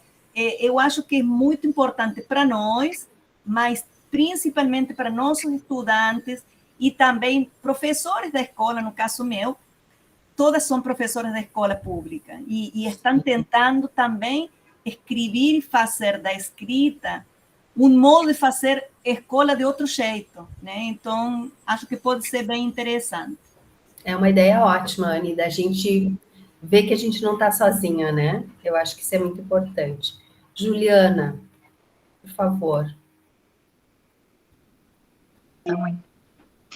Oi, bom dia. Primeiro eu quero agradecer muitíssimo. Foi uma fala super rica, eu escutando, foram me passando as cenas, né, que acontecem no cotidiano da escola. A cena desse menino surdo, né, que te recebe, e que no final isso ganha um certo sentido, né, do quanto realmente esses alunos, de modo geral, eu acho que nem só da educação especial, mas sobretudo da educação especial, né, não são ouvidos, e não são ouvidos na singularidade. E me parece que isso está profundamente atrelado à formação da educação especial. A formação da educação especial tem um fundo, assim, um cerne extremamente tecnicista, né, de uma ciência positivista, cientificista, que diz que busca, que tem sede de identificar qual é a deficiência, qual é o diagnóstico, para poder saber na educação o que se vai fazer com aquele aluno, né? E nesse processo se perde da relação, porque se perde o sujeito, né? Se coloca em primeiro lugar o diagnóstico. E me parece que pela via da escrita a gente consegue recuperar, resgatar, né, essa coisa da singularidade, de poder olhar para aquela situação que está acontecendo, para aquele aluno, e da implicação do profissional, né, na cena e na educação. Porque a educação como um todo me parece que tem essa questão de um certo distanciamento, de uma certa hierarquia, né? Eu sou o professor e eu sei o que fazer com esse aluno. E se eu não sei, eu desespero, daí esse aluno não é para mim. Se eu não sei o que fazer, ele não é para mim, porque eu não estudei para isso. E a partir do momento que a gente consegue encontrar um recurso, e a arte ajuda muito nisso, né? E especificamente a escrita, a aposta da escrita é muito, muito potente, né? Do quanto a gente consegue pensar, o quanto esse aluno me afeta também, né? E a partir disso eu poder construir efetivamente uma relação, né? Não só uma relação pedagógica, mas uma relação de laço, de afeto, né? Que extrapola a escola, que tem a ver com a vida. Então, agradeço muitíssimo, eu me senti assim, super contemplada na tua fala e muito feliz de poder estar aqui te ouvindo. Obrigada, Juliana, pela tua contribuição. Cauê. Bom dia a todos. Eu gostaria de... Estou um pouco nervoso. E eu gostaria de também comentar um pouco, né, da fala da Anelice. Eu acho que me contemplou muito nessa questão da escrita, né, na produção dessa escrita de falas, de vozes, né, desse trabalho que a gente produz, principalmente para mim, eu que estou me inserindo nesse campo do trabalho de pessoas com deficiência, né? Eu tenho a minha formação em artes visuais, mas eu não trilhei esse percurso da educação especial e hoje eu estou inserido num instituto que trabalha com pessoas com deficiência visual, né, no IBC. E nesse processo eu tenho observado que a partir da escrita que a gente produz, né, da escrita com imagens, dessa investigação, que é algo que eu vou falar mais tarde, né, na defesa do doutorado, dessa investigação, criação que a gente produz, do que a gente vem possibilitando dentro do espaço, desses espaços de educação como um todo, e pensando também uma escola especializada nesse campo da inclusão, de uma inclusão menor também, né? Eu me deparei outro dia com um texto muito interessante que se constrói a inclusão menor a partir do CAF, que eu achei muito legal. São essas micropolíticas que a gente vai produzindo, vai construindo e movimentando dentro do nosso trabalho. E a escrita, quando a gente olha para o que se produz nesse espaço, enquanto investigação, problematização, a gente para o nosso trabalho e aí a gente começa a dar uma problematizada nisso, a olhar para isso, a gente começa a perceber que, às vezes, não é só uma formação que vai dar conta disso, nós precisamos estar abertos às diferenças, né? A gente precisa estar aberto a essas diferenças. Acho que a Fran, que está aqui presente, trabalhou num seminário conosco, a escuta sensível. E é uma das coisas que eu carrego comigo, é a gente escutar o outro, né? Observar essas diferenças, porque todos nós somos diferenças, né? As deficiências também estão aí, mas eu acho que quando a gente tem essa sensibilidade, né, de escutar o outro, de estar aberto a esses processos, eu acho que aí a gente consegue produzir um processo digamos, não sei se é inclusão, eu acho que essa palavra ela é tão vazia, eu acho que uma acessibilização nos processos. Eu acho que a arte, né, a Juliana acabou de falar, eu acho que nós somos privilegiados dentro da arte de ter esse movimento que a arte produz de acessibilização, e é uma acessibilização em todo o processo de trabalho na sala de aula. Não vou produzir a minha aula, eu vou produzir ela em determinado momento para levar para o aluno, mas ele está acessibilizado desde o momento que eu estou pensando a minha aula, Eu acho que eu dialogo muito com eles dentro da sala de aula para pensar o que a gente vai produzir, o que a gente vai criar e como isso vai ocorrer a partir das possibilidades que a gente tem naquele espaço, né? Levando em consideração que, por exemplo, um exemplo de 2 turmas que eu tenho. Eu tenho 2 alunos de 3º ano que estão concluindo um curso técnico e que tem tem cegueira, né, adquirida, tem uma memória visual, e um estudante que está sofrendo um processo de perda dessa visão. Então, assim, eu tenho 3 diferenças na minha sala, né?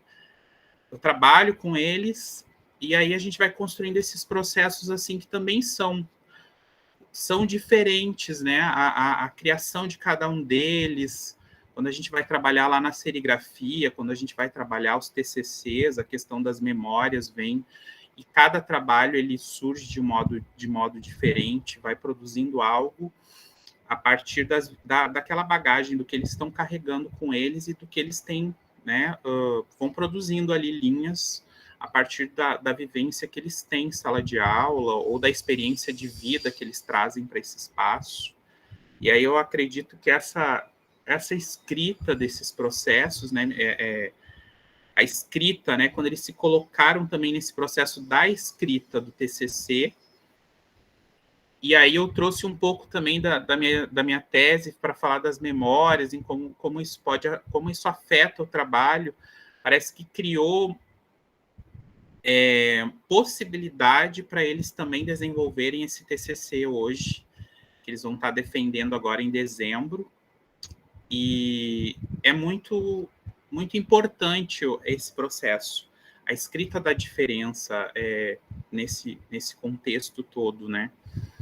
Da criação, a criação não só a partir de imagens ou só a partir do campo da arte, mas também uma escrita que se produz a partir da pedagogia, acho que de todas as áreas. Eu acho que se a gente começasse a olhar um pouco para esse modo de operar a docência, eu acho que isso também movimenta muita coisa. Queria agradecer a Annelise, prazer conhecê-la. Obrigada, Cauê. Eu já pedi aqui o link para a Marilda para poder também assistir, e temos... nosso grupo tem 2 professoras do Instituto Nacional Benjamin Constant. Na verdade, uma professora e uma acompanhante de alunos. A professora, que é Dayana Silva, vai defender sua tese em fevereiro do ano que vem. Então, e também um trabalho de fôlego, assim, muito, muito bacana, muito interessante. Vamos assistir o trabalho do Cauê. Obrigado. Diziane, que a defesa do Cauê hoje à tarde é nesse mesmo link do evento, nesse que a gente está agora, né? Eu coloquei ali no chat, mas é o mesmo link, tá? Nós vamos estar todos os dias nesse mesmo link. A Luana também levantou a mão, a Marcela. Luana. Primeiro eu queria agradecer pela fala, Annelise. É uma honra poder te ouvir, assim, e tudo que tu traz é muito grande, assim, é muito difícil não ser afetada de alguma maneira, porque os vídeos e os teus textos, eles vão compondo algo muito bonito, assim. E a minha pergunta tem a ver mais nessa relação dos textos, assim, nesses processos, porque me chamou muita atenção quando tu começa a comentar, né, que tu trabalha nessa escola e de como os docentes veem esses alunos, né, nessa forma ou de medicalizar ou jurídico, né. E eu fiquei pensando, como é que tu criou, assim, eu não sei se tem uma resposta, talvez não tenha uma resposta, mas como é que foi esse processo, assim, de criar algumas brechas para escrever sobre esses alunos, não pelo que veio das escolas, não por essa via da medicalização do jurídico, mas dessa brecha de olhar para o aluno e conseguir escrever através do que ele era ali contigo, sabe? Porque eu tô inserida na escola e eu vejo o quanto é difícil, às vezes, o docente fazer esse processo, porque é muito fácil preencher algo para uma neuropsicóloga e falar o aluno tem isso, isso e isso, mas às vezes não é isso. Às vezes, se a gente conseguisse fazer essas escritas que olhasse para o aluno e tentasse entender, talvez não iria para essa via. E eu queria saber se tu consegue comentar um pouquinho, porque a tua escrita é lá de 2001, e eu na escola em 2022, recém-formada, eu vejo isso tão gritante, assim, e é tão bonito quando tu traz e quando tu fala que a aproximação que tu teve com aquela família foi cachorro, sabe? E aí eu fiquei muito tocada, assim, com isso, e eu queria saber se tu poderia comentar um pouquinho sobre isso, como que foi esse processo, assim, porque eu acho que a gente, quanto docente, às vezes a gente não consegue fazer essas rupturas, escrever por esses caminhos. Então, se tu pudesse comentar um pouquinho. E muito obrigada mesmo pela tua fala. Obrigada, Luana. Olha, claro, naquele tempo, eu me incomodava bastante com o material que a gente recebia sobre nossos alunos. Material, estou falando, laudos médicos, bilhetes, até aquela fala de uma professora de escola regular, não especial, que olhando para um menino falou, esse animal, senhor, isso me chocou de tal jeito. Porque assim, me chocou, eu acho que foi um choque que me deu ouvir alguém falando uma coisa dessa quando eu tinha uma relação com um menino que até então não era muito forte. E enfim, isso acho que me tirou do lugar de conforto. E eu não sabia muito bem, claro, nessa época eu não sabia que eram escritas desmedicalizantes, escrituras nada disso, não tinha ideia disso, assim, não tinha nada disso, mas eu sabia que essa escritura que nos chegava, principalmente, não dizia deles e não nos ajudava em nada. Eu acho que principalmente foi isso. Assim, suponte, vinha um diagnóstico dizendo, o menino tem síndrome de Whisky. Tá, e daí? Como a gente, então, como vai ser a vida dele na escola? Nada dizia sobre isso. A gente podia dizer como era a vida dele na escola, independentemente dele ter ou não síndrome de Whisky.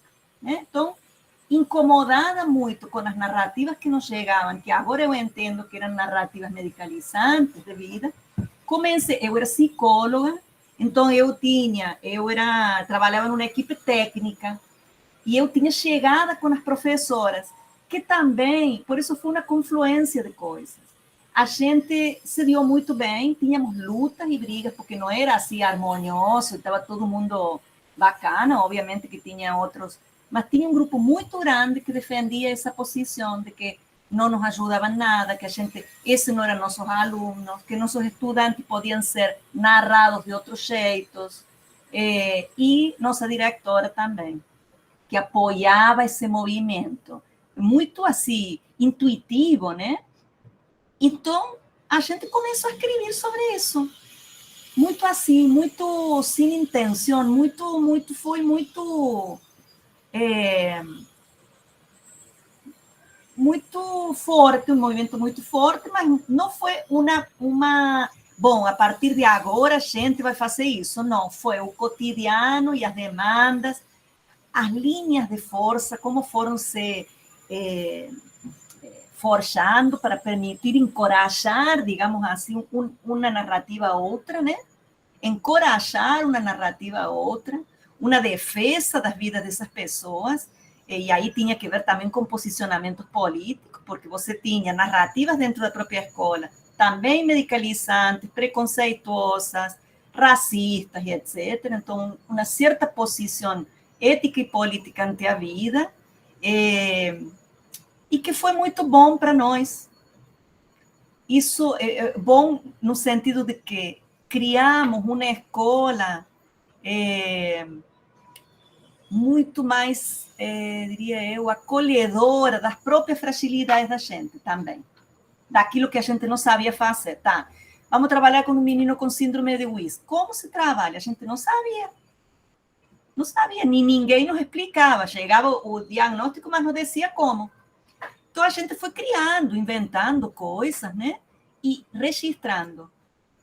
Ontem mesmo eu estava na aula de educação especial que eu dou na graduação.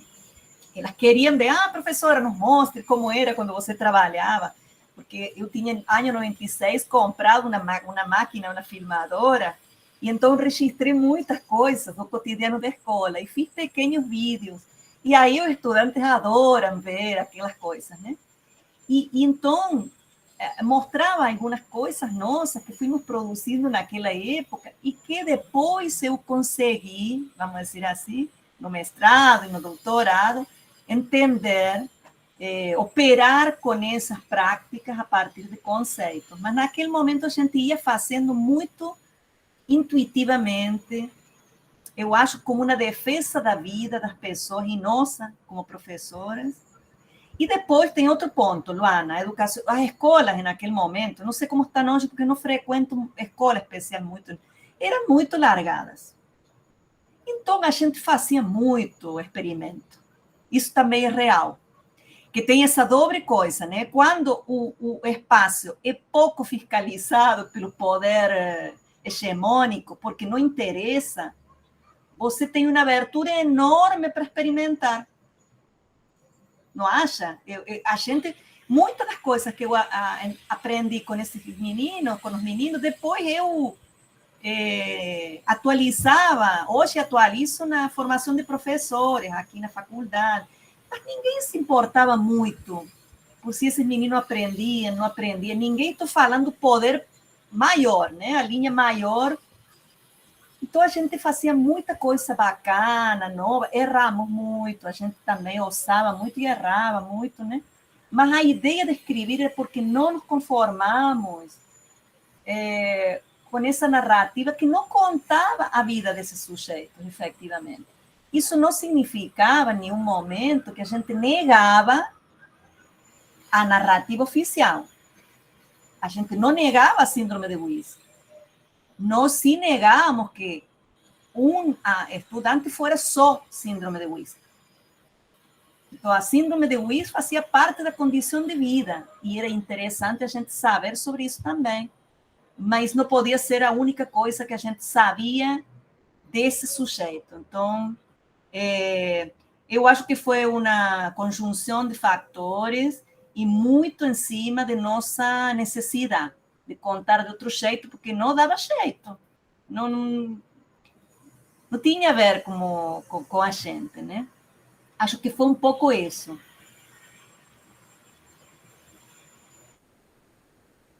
Obrigado, Anne. Marcela.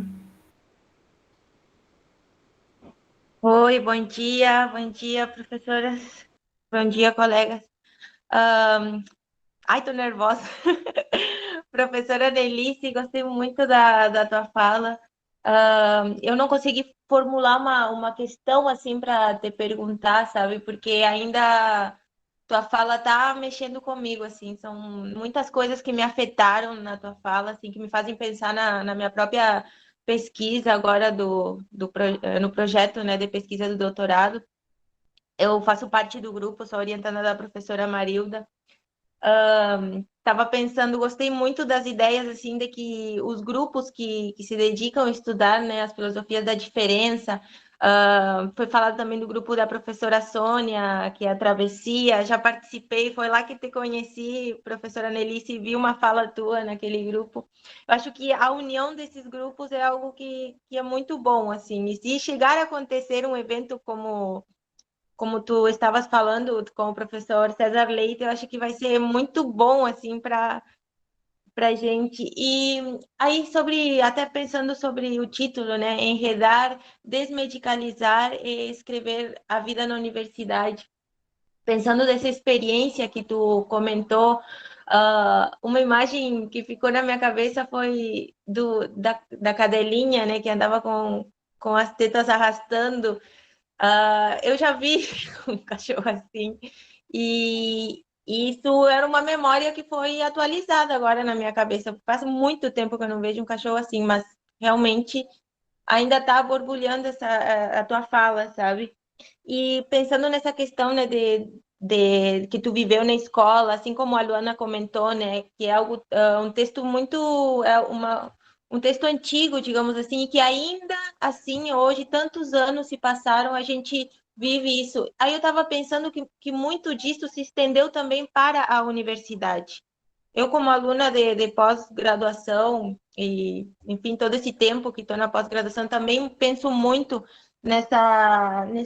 se a universidade ela acolhe também as fragilidades dos estudantes na pós-graduação. Talvez agora surgiu uma pergunta, como que você vê isso, professora Anelice? Porque a gente vê muito as pessoas muito tristes na pós-graduação. É algo que eu vivo, que já vi colegas, amigos vivendo isso.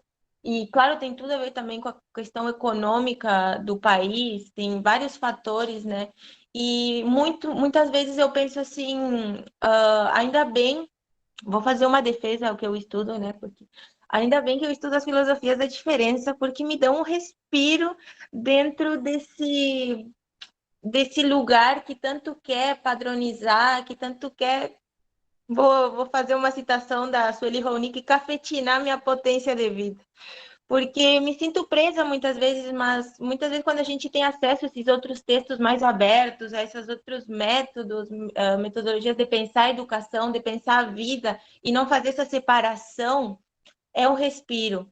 É um alívio porque ele faz esses textos, esses autores fazem a gente pensar a vida como um todo e não separada da universidade, daquela parte institucional de eu sou discente. Não, é uma coisa de coletivo mesmo, é nós e os outros, e a gente partilha dessa sinergia da vida. E aí eu queria saber de ti, como que tu vê agora porque eu sinto ainda essa falta de acolhimento ainda na universidade. Não sei se estendeu, né, por essa questão de apoio das escolas, que é algo que a gente, infelizmente, é como se tivesse um costume de, assim, a educação no Brasil, ou inclusive em outros países. Eu, por exemplo, sou do Uruguai, sempre foi falha na questão de investimento, e aí parece que agora se estendeu bem na parte que eu preciso, que me toca viver, né? A pós-graduação, ocorrem tantas preocupações o tempo inteiro, e queria saber de ti, assim, como tu percebe essa questão. Talvez não tenha uma resposta, né? Mas me fez pensar muito, sabe, professora Anelice, me fez pensar muito tua fala nessas questões, assim, que é praticamente uma questão de sobrevivência da saúde mental, sabe? Daí seria isso, assim, mais uma vez, muito obrigada. Eu acho que é uma fala muito potente, porque faz pensar na pesquisa, pelo menos para mim, na minha pesquisa, no que a gente estuda como grupo, nas relações, e como é bom ter uma rede de pessoas que a gente consegue se afirmar na diferença, para pensar essas questões e afirmar a vida dentro de um lugar que muitas vezes quer aprisionar a vida, né? E nos encher talvez, de afetos tristes. Não sei, seria isso, professor? Eu acho, Marcela, que você já falou o que você me perguntou. É isso, eu acho que assim, as instituições, elas são instituições criadas para fazer uma captura de nossa alegria, né? Isso não é novidade. Agora, e isso para mim não é a preocupação. Acho que a preocupação e o que me ocupa acho que são vocês no seu grupo que alguma vez escreveram um texto, não me lembro se era você ou era outro grupo, de produzir clareiras, né? São vocês, não é, Marilda? Isso, eu levei esse texto para ano passado para uma... É um Destamped, eu acho. Exatamente, eu levei ano passado para uma das disciplinas da pós. É isso, acho que, Marcela, você falou, produzir clareiras, produzir espaços onde a gente possa respirar, onde a gente possa se acompanhar, onde a gente possa ter, colocar em questão e problematizar as práticas que muitas das vezes são práticas de humilhação das escolas, e como escola entendo universidade. Eu não entendo fora desse modo de funcionamento institucional. Então, o que me faz ainda fazer pesquisa na escola básica e na universidade é a certeza de que nesses espaços de aridez a gente produz, pelas brechas, espaços onde não é possível respirar. Principalmente, sempre, né? Mas eu acho que a gente nunca foi nunca teve tanta clareza disso como nos últimos 6 anos. Diria eu, desde o golpe, né, para frente, passando pelos 2 anos de pandemia e os 4 anos que a gente passa desse governo atual, a necessidade de forjar, onde a gente esteja, espaços para respirar. Respirar significa, nesse sentido, respirar mesmo, de produzir nossa vida de uma outra forma, independentemente daquilo que foi pensado para nós, né? Que muitas das vezes o que foi pensado para nós é um projeto necropolítico.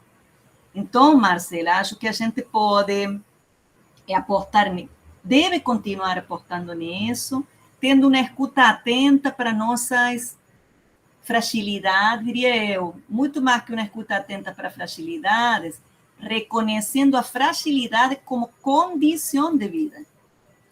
Porque o que eu sinto também muito fortemente é que há um discurso da força, digamos assim, e da superação como um discurso hegemônico. E me parece que a gente precisa também se reconciliar com a fragilidade da vida e, porém, de nossas pesquisas e nossas escritas como potência. Ser mais modestos em relação àquilo que a gente faz. E acho que isso, então, nos deixa também mais tranquilos para poder respirar e produzir agenciamentos. Não tenho dúvida de que é por aí, é dizer, ou pelo menos não sei fazer de outra forma. É isso que eu tenho feito nos últimos anos, e é isso que me trouxe ao Brasil, é isso que me fez permanecer no Brasil com todas as dificuldades, como Marcela, você diz. Sou uma pessoa que chegou no Brasil no governo Lula, eu entrei no Brasil, Lula tomava posse no primeiro governo, então eu tive a sorte de fazer pesquisa numa universidade como a Universidade Federal Fluminense, com bolsa de mestrado, bolsa de doutorado, em condições impensáveis naquele momento na Argentina, né? Então, eu acho que isso não foi também dado de graça, isso é produto de uma luta que a gente tem ainda muito forte que se fazer. E a forma em que a gente luta dentro da universidade é essa, provocando rachas, provocando frestas, problematizando nosso modo de habitar esse território, que é um território hostil muitas das vezes, né? Principalmente para aqueles grupos que não está, para os quais não foi pensado esse espaço de ser habitado. Eu, por exemplo, minha universidade, minha faculdade é uma faculdade de formação de professores situada na periferia do Rio de Janeiro, não está no Rio, não é a UERJ que está no Maracanã, é outra UERJ. Meus estudantes, a maioria são estudantes negros, negras, moradores de periferia, mães de família, arrimo de família, professores de escola pública, estudantes que foram alunos de escola pública. Então, para elas, a gente costuma falar muito no coletivo, é que esse espaço não foi pensado. Então, corresponde a nós forjar um espaço que seja um espaço aonde caiba as pessoas que são desse espaço também, né? Isso não se faz sem atritos, com a escrita, por exemplo, né? Que existia a escrita acadêmica, eu costumo dizer, há 30 anos atrás, a pós-graduação, a escrita acadêmica, quem escrevia há 30 anos atrás na universidade? Eram pessoas brancas, de classe média, que tinham ido à Europa 2 ou 3 vezes, que falavam 2 línguas, que tinham lido os clássicos, vamos dizer assim. Era outro povo. Era para outro povo. Aí a gente abre nossas universidades há pouco tempo e quer implantar uma forma de funcionamento que muito mais expulsa do que acolhe. É o que Marcelo um pouco traz, né? Então, é preciso problematizar nosso próprio modo de habitar esse lugar, né? Muito obrigada, professora. Adorei.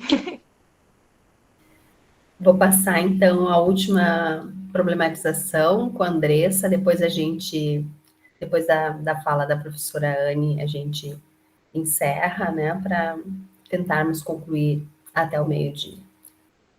Andressa, contigo.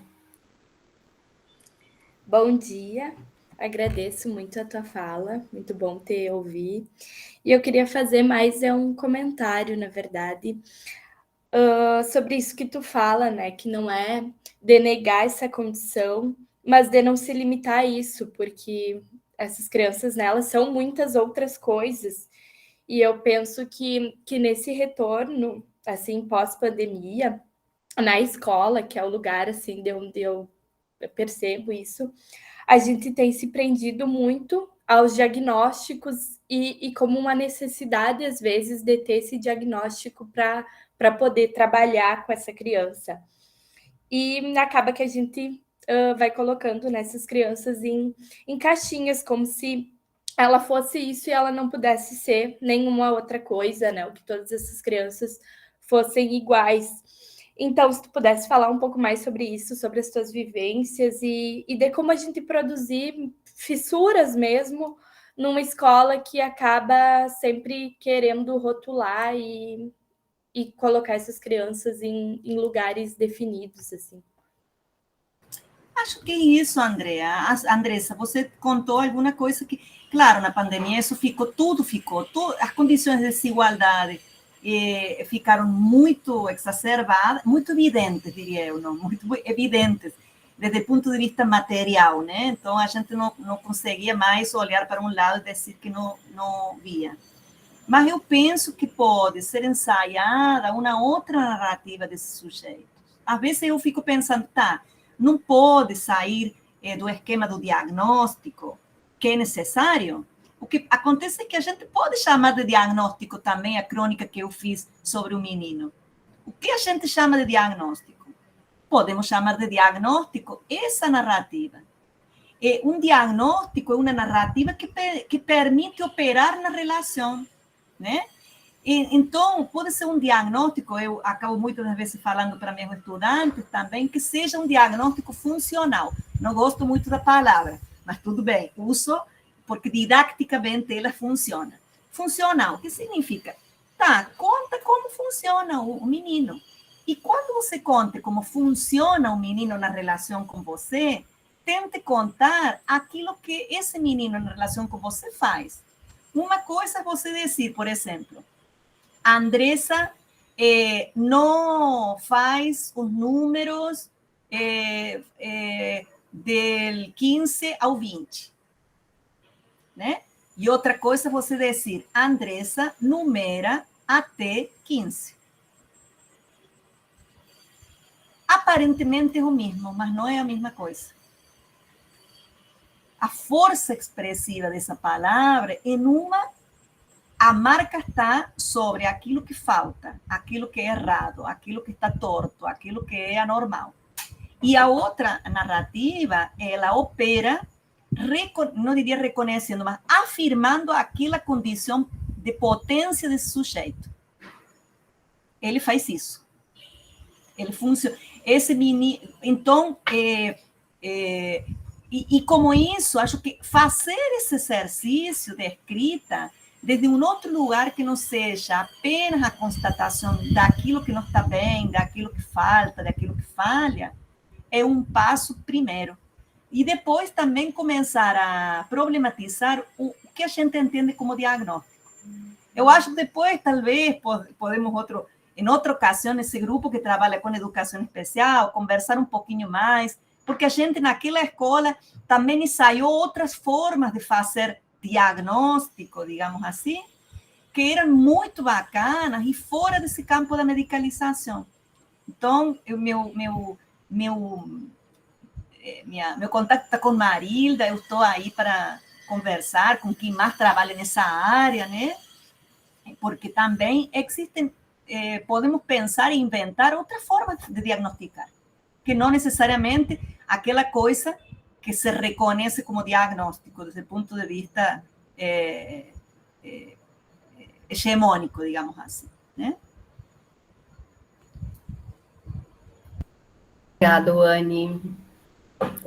Bom, eu queria agradecer, né, a todos e todas que estiveram, né, presentes, um grupo grande, né, de colegas da nossa comunidade do PGE, pessoas de fora, né, e agradecer muito, né, a presença de vocês e agradecer a Anne que, de uma maneira tão linda, né, agrandou a nossa manhã hoje, né, deixou a nossa manhã imensa e a gente vai continuar, né, nesses dias com essas ressonâncias, né, desses contágios que a gente está tendo aqui nesse evento.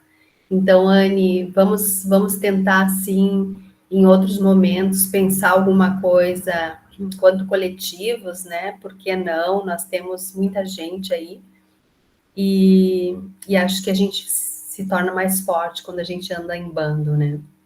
É muito melhor a multidão do que a solidão, né? Sem dúvida. Então, gente, agradecer a vocês que vieram, né? Que aceitaram o nosso convite, a Anne, por nos presentear, né? Com a sua fala. E dizer que a gente segue. Então, hoje à tarde, às 14h30, é o nosso retorno. Então, convidá-los para retornar conosco à tarde. E depois, às 18h, nós temos uma conversa também sobre escrita, né, com a professora Preciosa, Rosane Preciosa, que também é uma querida. Então, vamos seguir falando de escrita, né? Sempre no mesmo link, né? Sempre no mesmo link. Sempre neste link. Tá bom, Anne? Obrigado demais. Muito obrigada, gente. Adorei estar com vocês. Foi um dia que começou com uma notícia no Face da passagem da morte de Pablo Milanés, que foi um cara que trabalhava com a palavra, com a arte, e que marcou minha militância de jovem universitária, então bastante sensibilizada com essa morte, né? Uma pessoa que também é um artista perto da Gal Costa, então a gente está nesse momento também de despedir nossos poetas, nossas referências, sem ser referências. Então, também sempre é bom atualizar essas forças poéticas e essas forças de criação junto com outros. Então, agradeço muitíssimo esse espaço. Marilda, depois, se a fala fica no YouTube, compartilha, na página do Lab? Na verdade, ele fica no Meet, né? Mas eu posso compartilhar. Se quem quiser, a gente pode compartilhar. Compartilha para fica gravado. Compartilho sim. Assim que chegar, eu já compartilho contigo. Compartilha, porque aí passo para as meninas que não puderam estar hoje, tá bom? Perfeito. Combinado. Tá, muito obrigada, gente. Bom almoço e até à tarde. Bom evento para vocês. Obrigada. Beijo. Tchau. Tchau.